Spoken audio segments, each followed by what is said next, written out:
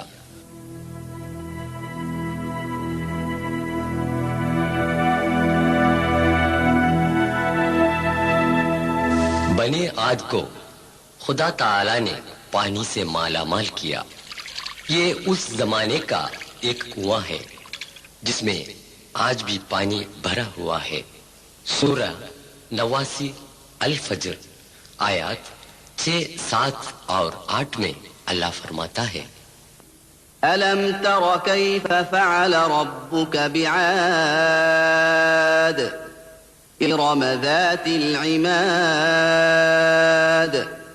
التي لم يخلق مثلها في البلاد. کیا تم نے کبھی نہ دیکھا کہ تمہارے رب نے عاد کے ساتھ کیسا کیا جو ارم کی قوم تھی، بڑے ستونوں والے تھے، سارے شہروں میں ویسی زوردار قوم پیدا نہیں ہوئی.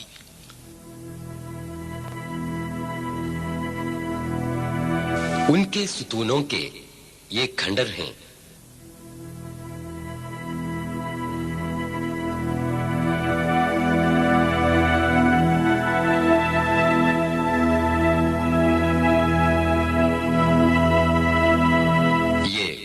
چیزیں ہیں جنہیں بنی عاد نے استعمال کیا ہے۔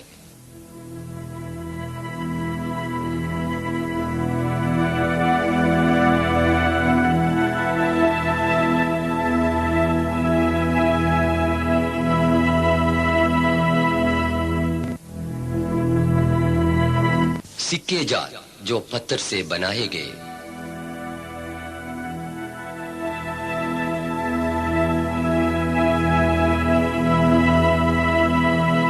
اس زمانے میں کثرت سے لوبان کی کھیتی ہوتی تھی۔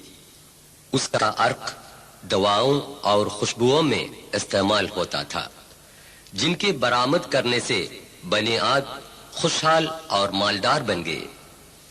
جب بنی عاد نے بت پرستی اور حق تلفی کو جاری رکھا، حضرت ہود علیہ السلام نے ان کو عذاب الہی کی تاکید دی، پھر بھی انہوں نے انکار کر دیا۔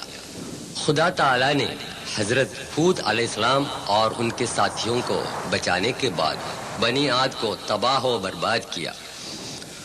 سورہ 69 الحاقہ آیات 6 اور 7 میں اللہ فرماتا ہے، وَأَمَّا عَادٌ فَأُهْلِكُوا بِرِيحٍ صَرْصَرٍ عَاتِيَةٍ سَخَّرَهَا عَلَيْهِمْ 7 لَيَالٍ و8 أَيَّامٍ حُسُومًا فَتَرَى الْقَوْمَ فِيهَا صَرْعَىٰ كَأَنَّهُمْ أَعْجَازُ نَخْلٍ خَاوِيَةٍ۔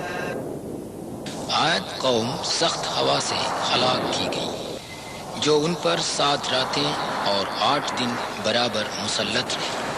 بس تو اس قوم کو دیکھنا کہ اونتھے پڑے ہیں، وہ گویا کھجوروں کے اکھڑے ہوئے تنے تھے۔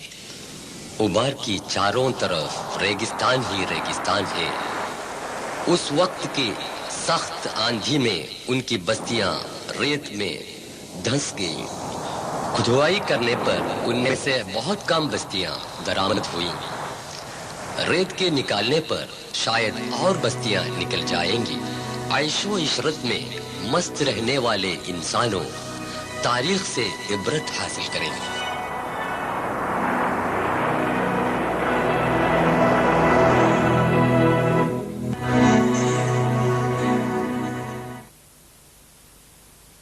حضرت صالح علیہ السلام اور قبیلے تھمود تقریباً 5000 سال قبل ہجر میں قبیلے سمود رہتی تھی۔ خدا تعالی نے ان لوگوں کے لیے حضرت صالح علیہ السلام کو پیغمبر بنا کر بھیجا۔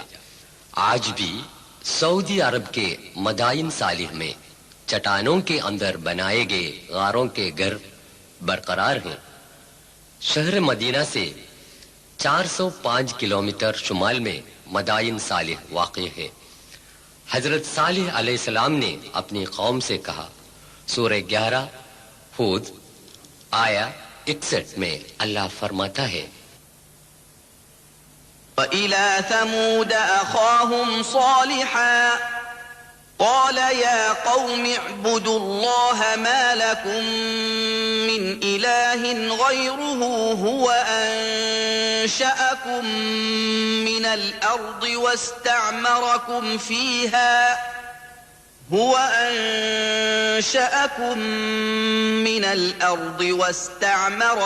فِيهَا فَاسْتَغْفِرُوهُ ثُمَّ تُوبُوا إِلَيْهِ إِنَّ رَبِّي قَرِيبٌ مُجِيبٌ۔ ہم نے سمودیوں کی طرف ان کے بھائی صالح کو بھیجا۔ اس نے کہا، بھائیو اللہ کی عبادت کرو، اس کے سوا تمہارا کوئی معبود نہیں۔ اس نے تم کو زمین سے پیدا کر کے آباد کیا، پھر تم اس سے بخشش مانگو، پھر اس کی طرف رجوع کرو۔ یقیناً میرا پروردگار قریب ہے اور قبول کرنے والا ہے۔ سورہ 15 الحجر آیا 82۔ وَكَانُوا يَنْحِتُونَ مِنَ الْجِبَالِ بُيُوتًا آمِنِينَ وہ پہاڑوں کو تراش کر اطمینان کے ساتھ گھر بنا لیتے تھے۔ قرآن سورہ 89 آیے 9 میں اللہ فرماتا ہے وثمود الذين جابوا الصخر بالواد قوم سمود کو بھی تباہ کر دیا جنہوں نے وادیوں میں پتھروں کو کھود کر گھر بنائے تھے۔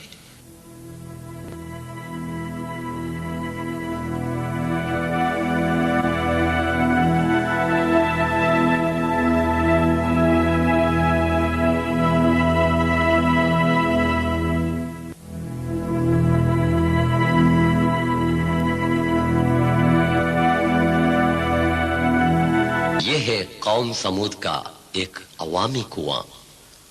حضرت صلی اللہ علیہ وسلم اپنے صحابہ کرام کے ساتھ تبوک کی طرف سفر کرتے ہوئے اس علاقے سے گزرے تھے۔ حضور صلی اللہ علیہ وسلم نے ان کو یاد دلایا تھا یہ وہ جگہ ہے جہاں پر عذاب الہی نازل ہوا تھا۔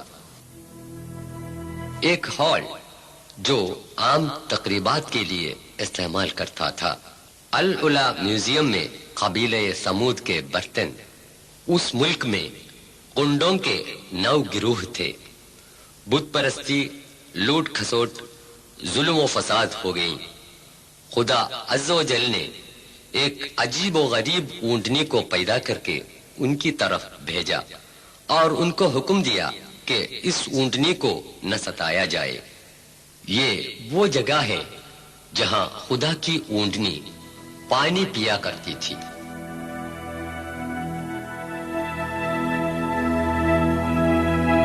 ان لوگوں نے خدا کو للکارا اور اس اونٹنی کو مار ڈالا۔ وہ ذلیل کام اس جگہ سے کیا تھا۔ صبح تڑکے انہیں خدا کی طرف سے سزا ملی۔ سورہ 11 خود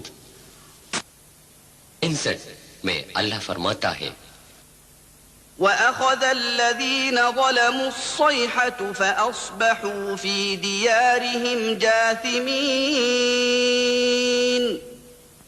ان ظالموں کو ہولناک آواز نے پکڑ لیا، وہ صبح کو اپنے گھروں کے اندر اونتھے پڑے رہ گئے ہیں۔ یہ تاریخی واقعہ بیان کرتے ہوئے العلا میوزیم کے ڈائریکٹر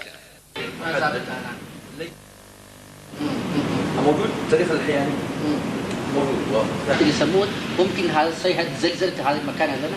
هذا انت لو اتيت الى الخريبه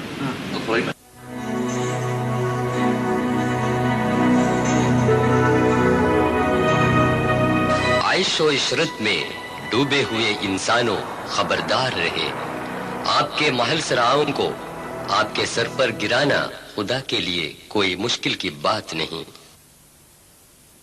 جنوبی سینا میں صالح علیہ السلام کی قبر کا منظر، ابراہیم علیہ السلام، شہر الناصریہ عراق میں بغداد سے 400 کلومیٹر فاصلے پر دریائے فرات کے کنارے واقع ہے۔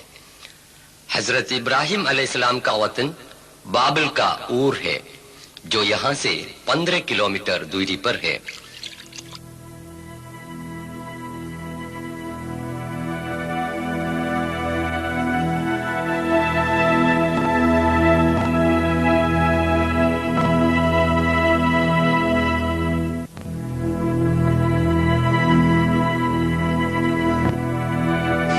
تقریباً 4000 سال پہلے حضرت ابراہیم علیہ السلام یہاں پیدا ہوئے۔ خلیل اللہ ابراہیم علیہ السلام کے ایمان کی پختگی اور ایثار و قربانی کا ذکر کئی مرتبہ آیا ہے۔ یہ حضرت ابراہیم علیہ السلام کا مکان ہے۔ قرآن شریف میں 69 موقعوں پر ان کا نام آیا ہے۔ حضرت ابراہیم علیہ السلام کی قوم چاند کی دیوتا کو اور کا رکھوالا سمجھتی تھی۔ بادشاہ نمرود نے اس کی پوجا کے لیے مندر تعمیر کیا۔ بعد میں یہ مندر نئے سرے سے تعمیر کیا گیا۔ ساتھ جو ہے عراقی سپاہی اور اور کا رہنما ہے۔ ابراہیم علیہ السلام نے اپنے والد بادشاہ نمرود اور اپنی قوم کو بت پرستی کی بے عقلی سے آگاہ کیا، جو قریب 5000 دیوی دیوتاؤں کی پوجا کرتے تھے۔ انہوں نے اعلان کیا کہ اپنے ہاتھوں سے بنائے ہوئے اندھے اور بہرے بتوں کی پوجا کرنا سرکشی اور بیوقوفی کے سوا اور کچھ نہیں۔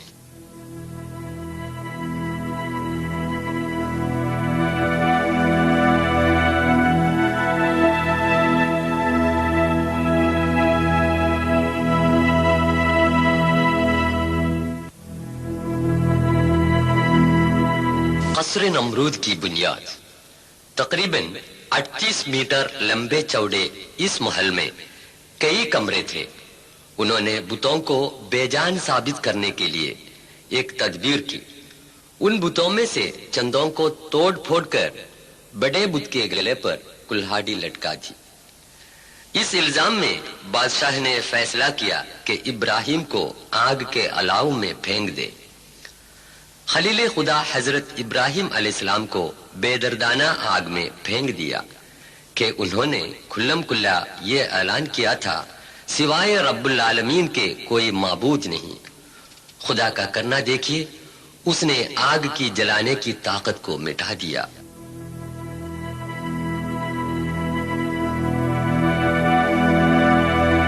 سورہ 21 انبیاء آیت 69 میں خدا فرماتا ہے، قلنا يا نار كوني بردا وسلاما على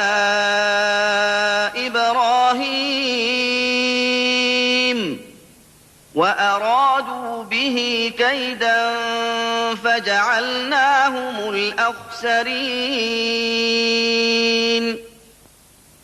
ہم نے حکم دیا اے آگ تو ابراہیم پر ٹھنڈک اور آرام ہو جا، وہ اس کا برا چاہنے لگے، پھر انہی کو ہم نے نقصان میں ڈالا۔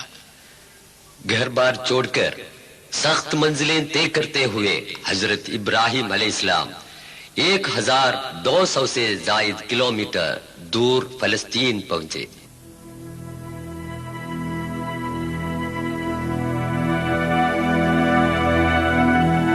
یہ الخلیل کے نام سے مشہور ہے، ہبرون۔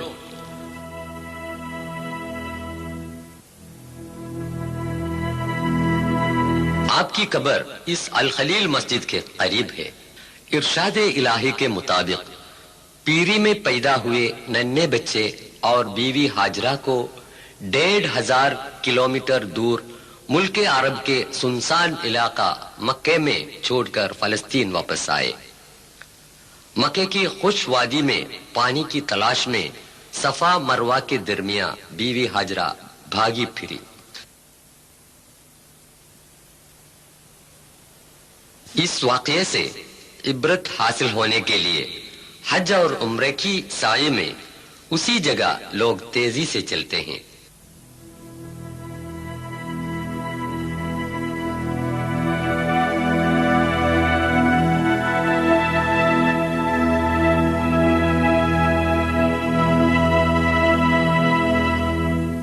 مکے کی ویران وادی میں وہ ننھا سا بچہ پیاس کے مارے پاؤں مار مار کر رونے لگا تو وہیں سے ایک چشمہ پھوٹ نکلا۔ یہ ہے آب زمزم، ریگستان کا ایک عجیب و غریب چشمہ جو 4000 سال کے بعد بھی قائم و دائم ہے۔ خدا کا عجیب کرشمہ دیکھیے کہ یہ چشمہ لاکھوں انسانوں کے برابر استعمال سے بھی سوکھا نہیں گیا۔ یہ مکہ کے باشندوں اور زائران کعبہ کے لیے خدائے جل و شانہ کی طرف سے ایک انمول تحفہ ہے۔ صاحبزادہ اسماعیل پلے بڑھے۔ خدا تعالی نے حضرت ابراہیم علیہ السلام کو حکم دیا کہ بیٹے اسماعیل کو ذبح کرے۔ حکم الہی کی تعمیل کے واسطے وہ پھر فلسطین سے مکہ میں آئے۔ باپ بیٹے کو لے کر مینا پہنچا تو ملعون شیطان نے اس مہم سے باز لانے کی کوشش کی۔ اسی جگہ پر ابراہیم علیہ السلام نے شیطان کی طرف پتھر پھینکا تھا۔ حضور اکرم صلی اللہ علیہ وسلم کے حکم کے مطابق فریضہ حج کے موقع پر اسی جگہ پر جب پتھر پھینکتے ہیں تو ساری شیطانی طاقتوں اور برائیوں سے مقابلہ کرنے کا جوش و خروش اور ایمان ہم میں پیدا ہوتا ہے، نہیں تو وہ حج بالکل بے روح بن جاتا ہے۔ اللہ اکبر کے نعرے کے ساتھ پتھر پھینکے جاتے ہیں۔ پتھروں کا ستونوں پر لگنے کی ضرورت نہیں، اس محیطے میں گرنا ہی کافی ہے۔ پتھر پھینکنے سے حاجی لوگ یہ قسم کھاتے ہیں کہ خدا کی مرضی سے بٹ کر اور کچھ نہیں۔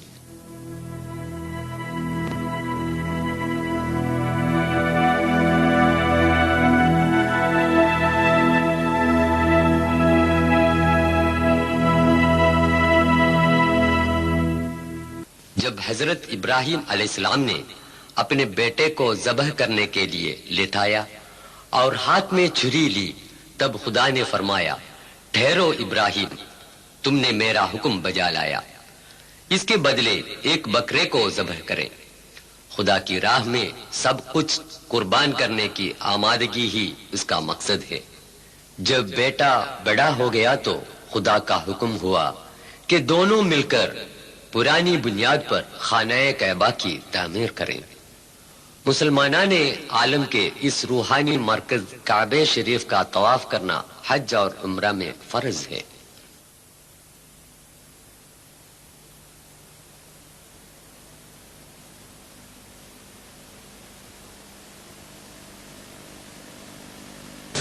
الاسکا سے لے کر جزیرے فجی تک پھیلے ہوئے اس وسیع دنیا کے 200 سے زیادہ ممالک سے لاکھوں لوگ اس مقدس مقام پر آ پہنچتے ہیں اور حج ادا کرتے ہیں۔ دیش بھیس، رنگ و زبان، حسب و نسب، کسی امتیازات کے بنا مسجد الحرام میں دوش بدوش ہو کر نماز پڑھنے والے حاجی لوگوں کو ہم دیکھ رہے ہیں۔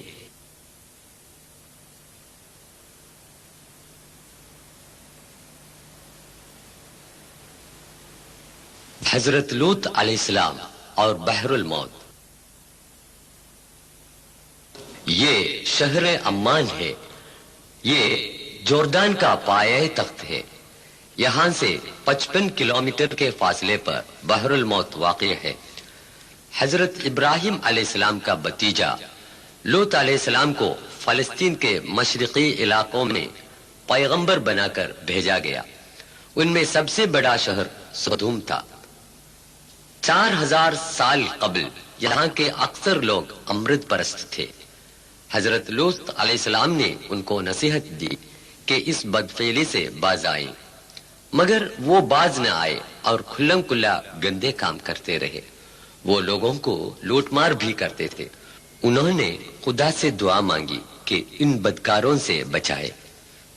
محض ان کے گھر والے آپ پر ایمان لائے، مگر ان کی بیوی ایمان نہیں لائی۔ وہ لوگ بدفعلی میں ایسے مبتلا تھے کہ فرشتوں کے بھی پیچھے پڑے، جو اس ملک کو نیست و نابود کرنے کے لیے انسان کی صورت میں بھیجے گئے تھے۔ فرشتوں نے حضرت لوط علیہ السلام اور ان کے ساتھیوں سے وطن چھوڑنے کو کہا۔ بعد میں جو واقع ہوا قرآن یوں بیان کرتا ہے، سورہ 11 ہود آیت 82۔ فلما جاء أمرنا جعلنا عاليها سافلها وأمطرنا عليها حجارة من سجيل منضود۔ پھر جب ہمارا حکم پہنچا تو وہ بستی اوپر نیچے کر ڈالی اور ان پر کنکروں کی پتھریاں برسائیں جو خدا کے ہاں مقرر تھی۔